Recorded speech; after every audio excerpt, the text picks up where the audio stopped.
پیغمبر فرمووی صلى الله عليه وسلم إن مما يلحق المؤمن من بعد موته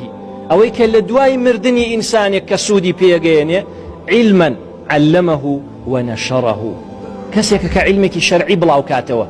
خەڵکی فێر کردو بڵاوی شێکاتەوە دەبراکەم شتی باش بڵاو کەرەوە گۆرانی بڵاو مەکەرەوە ئەو گۆرانی بێژانە بڕوانە مردوون لەم دنیایان ڕۆژانە گۆرانەکانیان لێیرێ دوای گۆرانێکە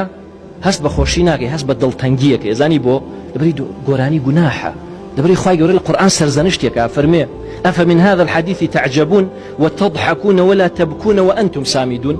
وأنتم سامدون إنكاريك أخوي جورا عجائبتان القرآنية كجوي لي يقرن جانتان ميرولك أبيكو جنروق وتعزينية قرآن التعزية اللي إيره أخوي جورا فنو بيك أنه ناقرين وأنتم سامدون قراني يلن فاسجدوا لله واعبدوا سجد برن بأخوة عبادة بأخوة بكن هو كيش قراني وتنو قراني جوي لي يقرتن بوي سيركي قراني بيجمري وتراوە خراپەی گۆرانی بێژ بەردەوام بەسەر زەوی ئافڕێ بەردەوام بەسەر زەوی ئافڕێ فەقیر حاڵێ هیتفۆنێکی لە گوێیە و گوێ لە گۆرانیە گرێ و هەموو جانی هەڵەپەڕێ و کابرای گۆرانی بێژش بردووە تۆڵی ئەم گۆرانی بێژە خێری بۆچێ لایەن ئەم هەڵپەڕینی کابراوە ئەم چەقەنە لیان و سوور و ڕەقس و سەمایە نە هەمووی خراپەی بۆچێتە ناو قەبرەکەەوە بڕۆ